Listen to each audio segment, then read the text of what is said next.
All right, we're actually, weirdly enough, ahead of time, which is wonderful. It means that there's going to be more time for networking later on.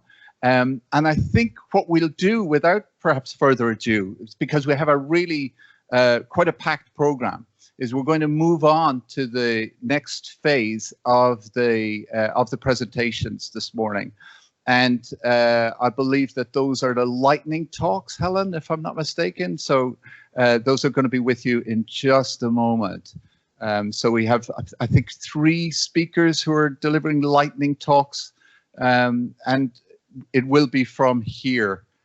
So please join in, and I think there's going to be an opportunity for you to engage with the colleagues who are sharing their insights. But as we progress with the conference, I just ask you to perhaps give a round of applause and thank you for the official opening. And we're now on it from here on in. So get out there, meet lots of other people, enjoy yourselves while you're here, and enjoy the learning. And thank you so much for your patience, by the way. All of you have held back in terms of the myriad of emails. Where is the program? Where are the themes? So thank you. You now have them. Okay, but I really appreciate your patience in terms of enabling us to catch up with those and to get them out to you. But it's going to be a really promising time, no doubt. So thank you so much. So Helen, over to yourself whenever you're ready. Thank you.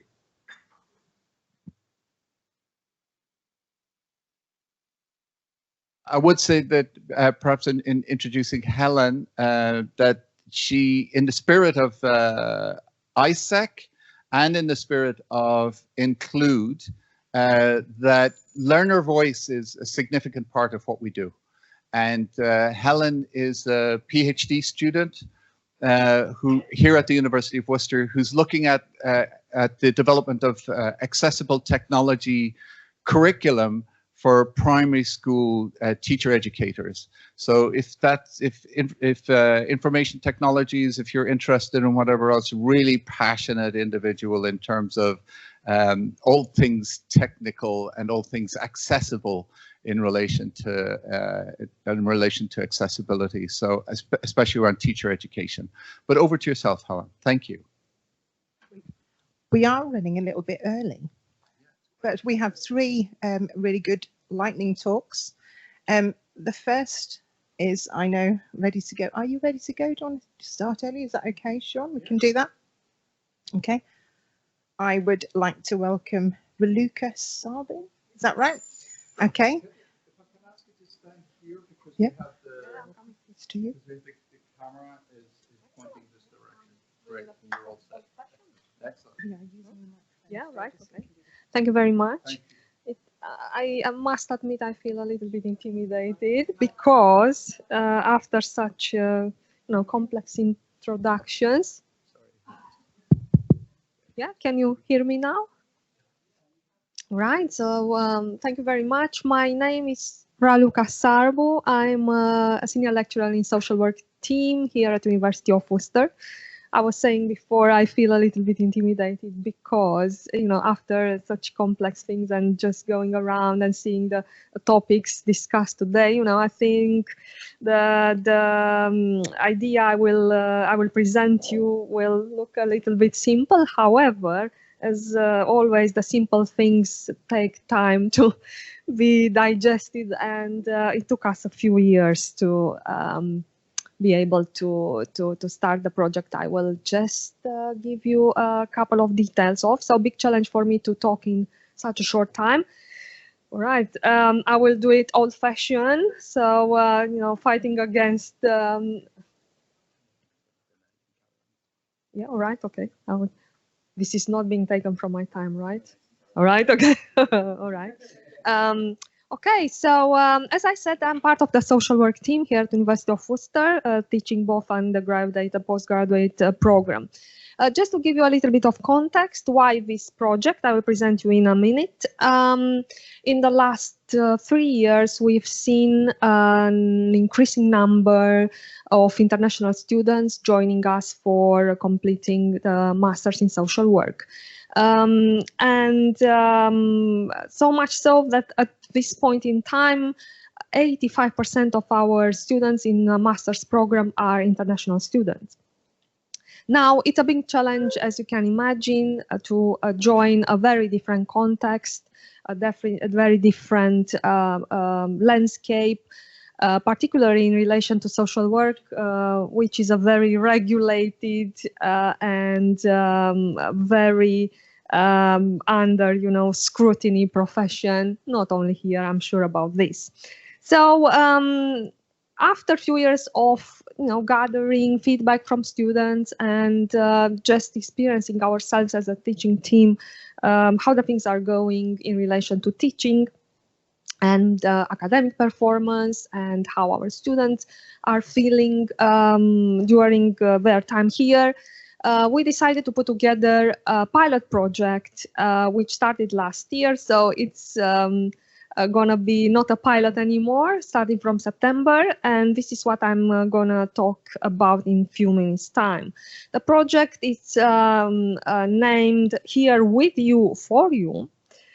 So as I said, we started in 2023 with the main aims to design a partnership in order to enhance the relationship between the master students, impact members, who is the people with lived experience here at University of Worcester, as well as the social work team. In addition, because as you might know, social work students are completing a lot of practice placement days. Practice providers were also targeted in a good sense in order to have this relationship improved. So because our students, international students, are coming, as I said, from various countries, our aim was to promote their inclusion and sense of belonging, whilst preserving their cultural identity. And I will show you, I will tell you in a minute a couple of ideas we ran last year in order to do this. So why it's a new DL thing? So why I'm here today? Because obviously it's what we are trying to do. Our initiative as a team is to connect this effort to the pivotal points of UDL, meaning we want to build a space and we want to ensure international students have the right avenues to feel included, to feel engaged, to feel they are living and learning in a very inclusive and supportive environment.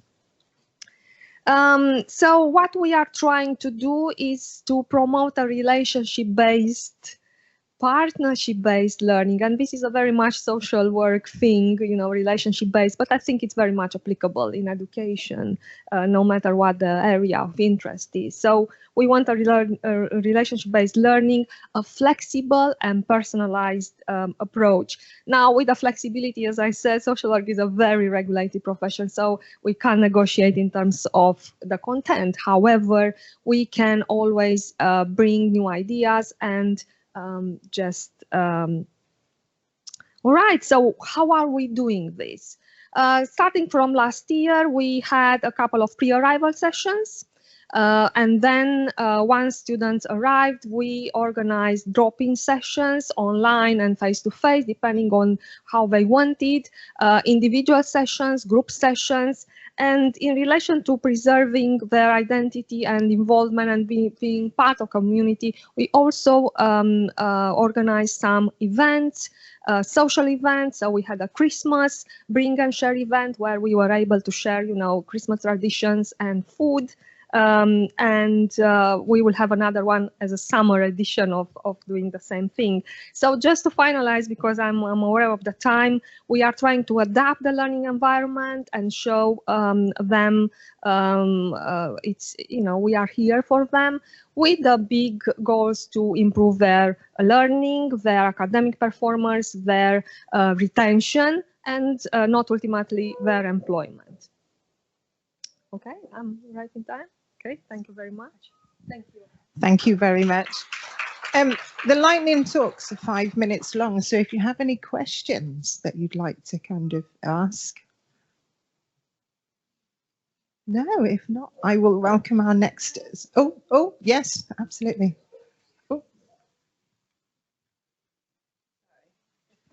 Just because I know the program and just if you could provide us some insight in terms of the outcomes of the activities that you've been delivering. Thank you, Lisa. Actually, I was planning to do it, so thank you for the opportunity. So as I've mentioned, the foundation is for our students to feel included, to feel appreciated, to feel not assimilated culturally, because we are very much aware about their background and the fact they will go back at some point and practice in their own countries. So what we want is for them to share their experiences, to preserve their cultural identity, and to feel they can connect to the learning environment here, as I said, with the big goal to look of ultimately enhance their learning. Thank you. Do we have any more questions? Okay, I will get set up, help the next speaker set up for their fabulous lightning talk. Hold on. Good morning, everyone. I'm Aashna Khurana. I'm a PhD student at Boston College. I'm going to talk about advancing educational equity, systems level inclusive reforms through universal design for learning. So in contemporary educational discourse, achieving equity for learners with disabilities remains a complex challenge, despite global initiatives that aim at rectifying disparities.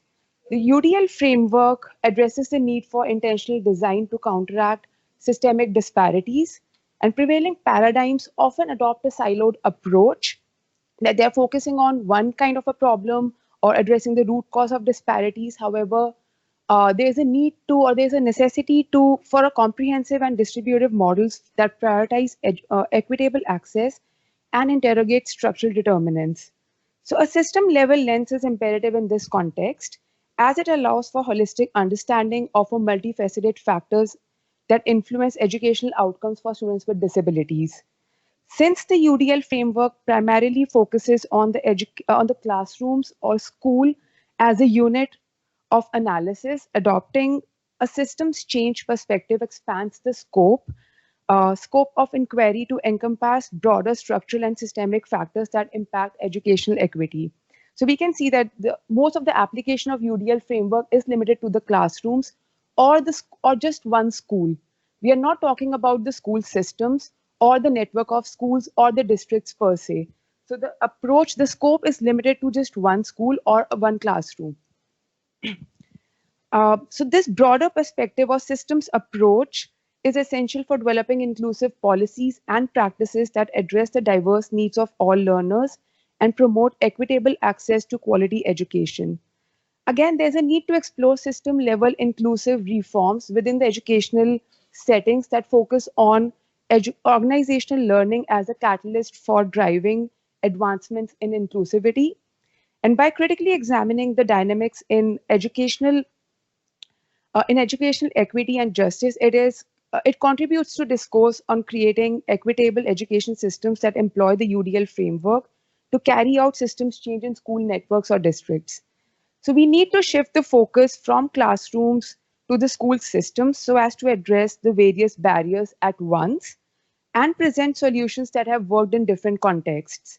So we need to move beyond the classroom and the school settings and one school setting and adopt a systems approach to address the issues that relate to social injustices. And so here my question here is that can we integrate or cross-pollinate UDL and systems thinking or systems approach?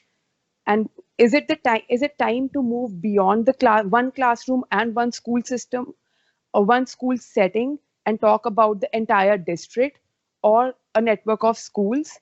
So I encourage you all to think about advancing equity paradigms, challenging conventional notions of justice, aiming to promote a more robust understanding of thriving within educational contexts, how school systems can improve their practices, and aim to fix failing parts holistically, instead of adopting a siloed approach of solving problems.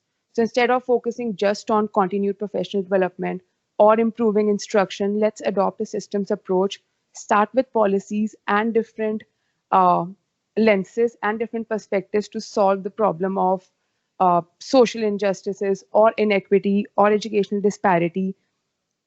And further here, I underscore the importance of collective efforts in addressing persistent educational inequities and advocate for a comprehensive and deliberative approach toward advancing equity within educational systems and promoting inclusive environments where all learners can thrive. Thank you so much. Thank you very much. Has anybody got any questions they'd like to ask? Excellent. Thank you very much for your talk, Aashna. So I think in education, we have a lot of these great ideas, frameworks, approaches. We kind of know what we need to do, but implementation is a challenge. So what would be, from your experience in this project, your recommendation of a first step for a system to start to, think broader about inclusive education and, make the changes that are necessary? So I'll give you the background of this presentation. I'm working with Boston Public Schools' entire district, and we are carrying out this inclusive reform where we are transforming the educational or special education delivery models in the entire district, which is why this whole idea of systems approach and adopting UDL framework and cross-pollinating them. So in my experience, I feel first step is that it should come from the school system themselves. So the leaders, the administrators need to have that vision, and then they need to make that statement that, yes, we are going to create inclusive schools, and we are going to make all the classrooms inclusive, accessible, and equitable for all the learners. So I guess the first thing here is that change in mindset, and that should come from the administrators, because if it is kind of a top-down approach where if the administrators, the school leaders, they have this mindset of creating inclusive classrooms or inclusive schools or an inclusive district, things will gradually fall in place. However, bottom-up approach is not that effective, or it is limited to, or the scope is limited. So to have a greater impact, I think it should start from the administrators, and they should make a statement. And one of the BPS administrators also said the same thing, that it should come from us, that we need to make this statement first. Yes, thank you very much, Aashna. Just to follow up, so I'm Betsy Dalton. What would you say would be the best way to do that? Through training or through awareness groups, or have you started to do that with any of the administrators there in Boston? I'm just wondering, from your experience, what we can gain in terms of doing something like that. Like I said, we need to move away from the siloed approach and think about all the factors that are involved. So we are focusing on continued professional development of teachers. Then we are adopting UDL in the classrooms. And then we are also building instructional leadership and instructional teams. We have coaches for all the schools. So it's not just looking at, like I said, one aspect, say the professional development or making the instruction inclusive. We are talking about having coaches who are training the teachers, then training of those coaches done by universities. So there are so many factors. It's not the one wheel that is driving the car. There are multiple, there are four wheels, not just four wheels, but there are basically multiple aspects of it. And you need to have a look at all of these aspects and see which aspect of the inclusion or inclusive system is failing. So adopt and try to fix all of those simultaneously. So adopt, not having a siloed approach, but a comprehensive and a holistic view. Hi, I'm Professor Sujata Bhan from India, and I'm extremely proud to see Aashna up there. She was my student in 2016 doing her master's in special education. So I'm really, really feeling very proud. Okay, Aashna, I have a question for you. Systems to be changed take a much longer time, and the Indian context. So how do you think teachers should address this in our country, where we have huge population, huge number of students in the classrooms? So if we wait for the system to change, it's going to be a wait forever. So how do you think we can address this problem in our Indian context? Thank you. In my experience of working in India and now working with Boston Public Schools, I feel systems everywhere are the same. All the systems are kind of working and also failing at the same time. And the issue of having inclusive classrooms, schools, or systems is basically we are never going to have 100% inclusion because of the dynamic world that we live in. Every other day, there would be a new barrier. So I guess giving autonomy to teachers is essential, and not just to teachers, but to all the stakeholders that are involved. And then not having an authoritative approach, you also need to, yes, develop their professional capacity, and then also give them the flexibility to make changes within that classroom or the school system and understand the context. Basically, they should have the autonomy to, or that flexibility to adopt and adapt according to their context. So no school, not even like one school, no district, basically not one district is like the other one, or no school system, there's no consistency. So one school is different from the other one classroom is different from another classroom. So look at that particular context, train all the stakeholders, but then also give them the autonomy and flexibility to use their knowledge and their learning and modify that according to the needs of their learners and their context. Brilliant. Thank you very, very much. Do we have Dr. Coridon Laws? Ah, there we are. Hi, can everybody hear me okay? This is my Texas voice. All right, thank you for joining me. My name is Coridon Laws. I am biology faculty at Dallas College, but I recently became faculty fellow, which involves me creating professional development to help assist our faculty, especially our new and burgeoning faculty at Dallas College. So Dallas College is a very large institution. We are one of the largest in Texas. We serve a lot of students there, and their diversity ranges from being very prepared to being underprepared to somewhere in the middle. And the diversity doesn't just stop there.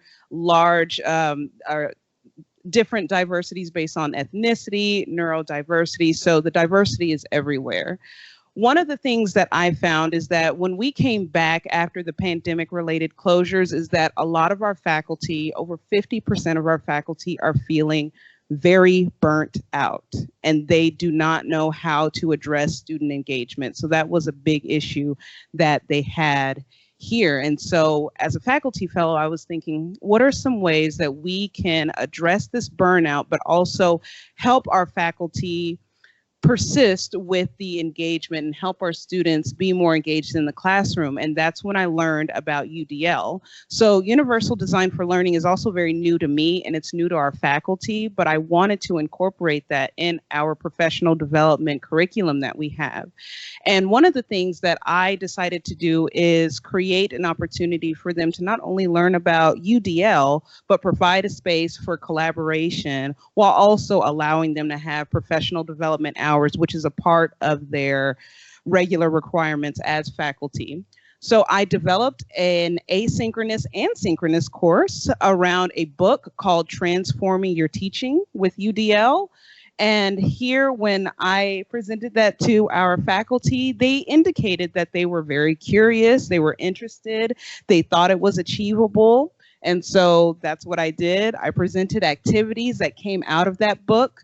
The book is actually over the course of 18 weeks. I definitely had to shorten that and punctuate some of those activities there.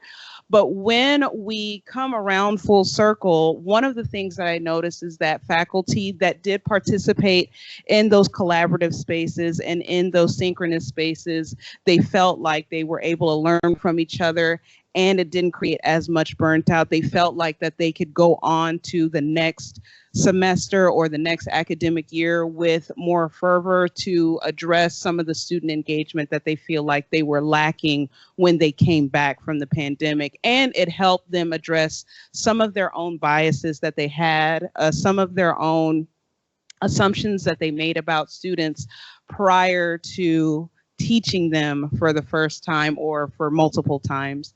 So I'm hoping that with having this type of professional development here, that we being Dallas College, can help collaborate with some of the other collaborative spaces that we have, including equity in education. We have that program here at Dallas College, and another one that is called marketable skills management, because a lot of the students that are coming in really just want a job, and we have to teach them those marketable skills. So combining all of those, that we will have some kind of course program that our faculty can go through and help our students out. So that's it. Perfect timing. Does anybody have any questions? Excellent. No, I think the IT crew kind of basically said if we can have a question space. So here's our question space. I think it just kind of makes things easier. Sorry, rather than the roving mic. So I do apologize about that. But over to you with your question or observation. Sure. Great. One major barrier that I feel comes up a lot around communities of practice is kind of maintaining momentum, particularly with you mentioning burnout. I wonder if there are any kind of strategies or anything that have come from your work that you might kind of recommend to keep that momentum going. Oh. No problem. So with this, there was definitely a drop off. The way that I was able to garner interest was I just sent out an interest form. It was basically akin to cold calling people, but through email. And in that, the people that were interested were the ones that participated. So it wasn't anything that was required. They didn't have to participate in this to get their professional development hours. I think one of the ways that I was able to maintain some momentum even after the drop off was making sure that I provided both different ways for people to participate. So if they couldn't come to my meetings, right, where I was the facilitator, I had some things for them to do outside of that. So a lot of asynchronous work where they could still get feedback from me, because I would provide feedback about some of the activities that they were doing. And that way that would keep them going, because they knew that they had somebody on the other end responding to them. I also, what I did was provided opportunities like this. So when I learned about this conference, I provided this to my faculty so that would keep or help keep that interest going, and understand that there were multiple ways that they could be involved, even if they weren't directly involved with me. I'm coming. I'm really interested in the notion of communities of practice, and it's something that I'm planning to speak about in this conference. And I just wondered, as a facilitator, particularly around UDL, how has that impacted on the way that you perhaps deliver with a UDL approach, but also what have you gained as a facilitator from being part of a community of practice where you feel that kinship really with each other? I'm just really interested. Oh, so yeah. So when I was starting the facilitation practice, one of the things that I wanted to make sure I was doing was using UDL to teach to them, right? Because they needed to see what that looked like when they eventually do this in their own classrooms. So one of the things I found out is that faculty are not that different from students. They're very similar. They say that there are certain things that get on their nerves with students, and I'm like, y'all are doing the same thing though. So what I tried to do was make sure that I understood that everybody's in a different place, right? So challenging my own biases with faculty. Not everybody has heard of UDL. That's okay. That's what we're in this classroom for. That's what we're in this environment for. So it challenged my assumptions. It also, as a facilitator, brought in this idea that a lot of people were already incorporating UDL. They just didn't realize they were, right? So trying to help strengthen those practices that they already had. And I was like, you're all already doing a great job, and you're probably engaging the students more than you think. And so just telling them not to give up, telling them that even if it didn't seem to work, keep trying, be persistent, because you never know, you're going to reach those students that you need to reach. And I think that's the way that it's impacted me, is that realizing that we all have different ways that we are very strong with our students. We just need to tap into it a little bit. So that's what I really tried to do with my faculty, and realize that we had a really great space there. Yes, thank you. Anybody else? Oh. Coridon, first of all, welcome to Worcester. It's lovely to have you here.